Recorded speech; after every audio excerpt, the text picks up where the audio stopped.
رضی اللہ تعالی عنہا ایک بار رات کا پہر تھا اور کچھ لباس وغیرہ سوئی سے کپڑا سی رہی ہیں. آج کل تو لائٹیں ہیں، اس زمانے میں تو چراغ ہوتے تھے، اور اب جو انٹیریئر کے ایریا ہوتے ہیں وہ نائٹ بھی بڑی ڈارک ہوتی ہے، رات بڑی اندھیری ہوتی ہے.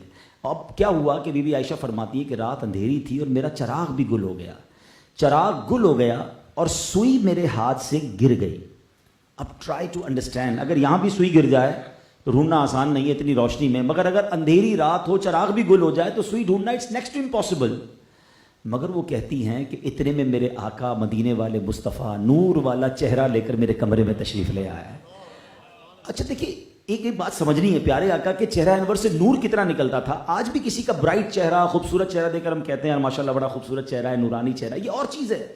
نبی پاک کے چہرے سے لٹرلی نور کی کرنیں نکلا کرتی تھی، اور کتنی نور تھی کہ بی بی عائشہ صدیقہ فرماتی آقا کمرے میں آئے، اتنا اجالا ہوا کہ میں نے اپنی کھوئی ہوئی سوئی آقا کے نور کی روشنی میں تلاش کر لی.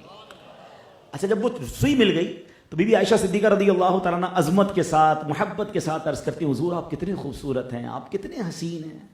تو اللہ کے حبیب علیہ الصلوۃ والسلام فرماتے ہیں بد نصیب ہے وہ شخص، بخیل ہے وہ شخص جو قیامت کے دن میرا چہرہ نہیں دیکھ سکے گا. اچھا اب بی بی عائشہ صدیقہ شاکڈ ہو گئی کہ نبی پاک کا قیامت کے دن دیدار نہ ہونے کا مطلب سمجھتے ہیں. ہم سب نے تو شفاعت ہی پیارے آقا علیہ الصلوۃ والسلام سے لینی ہے، اگر ان کا ہی دیدار نہیں ہوا تو پھر بچا کیا ہمارے پاس. تو ڈائریکٹ بی بی عائشہ صدیقہ رضی اللہ تعالیٰ عنہ کا حضور کون ہے وہ بدبخت جو آپ کا چہرہ نہیں دیکھ سکے گا. تو سنیے اللہ کے حبیب علیہ الصلوۃ والسلام فرماتے ہیں وہ شخص، جس حدیث کا مضمون ہے، جس کے سامنے میرا ذکر ہو اور مجھ پر درود نہ پڑھے وہ قیامت کے دن میرا دیدار نہیں کر سکے گا.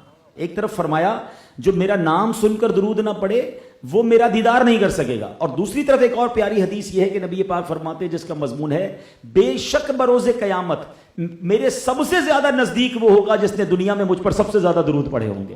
اٹ مینز گیٹ پاس ہے if you want to be a close with رسول پاک علیہ الصلوۃ والسلام on the day of judgment. قیامت کے دن اگر نبی پاک کا قرب چاہیے، 8 ارب تو اس وقت دنیا میں ہے نا، آن دا ڈے آف ججمنٹ تک پتہ نہیں 60 70 100 200 ارب لوگ ہوں اور سب چاہیں کہ ہم آقا کے پاس پہنچ جائیں، کتنا مشکل ہوگا. تو گیٹ پاس کس کے پاس ہوگا؟ آقا فرماتے جس نے جتنا زیادہ درود پڑھا ہوگا وہ اتنا میرے قریب آ جائے گا.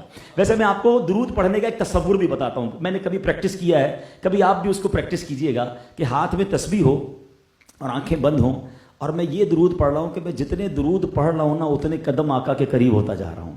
ہیں قیامت کا دن ہے، محشر کا دن ہے، میں جتنے درود پڑھ رہا ہوں اتنا نبی پاک کے قریب ہو رہا ہوں. یقین کریں آپ کا جی نہیں چاہے گا تسبیح رکھنے کو، آپ کہیں گے تھوڑا اور پڑھ لوں، تھوڑا اور قرب مصطفیٰ مل جائے، تھوڑا اور آقا کے قریب ہو جاؤں. تو please this is the month to be a punctual. یہ مہینہ ہے جس میں ہیبٹ اپنے بنانی ہے.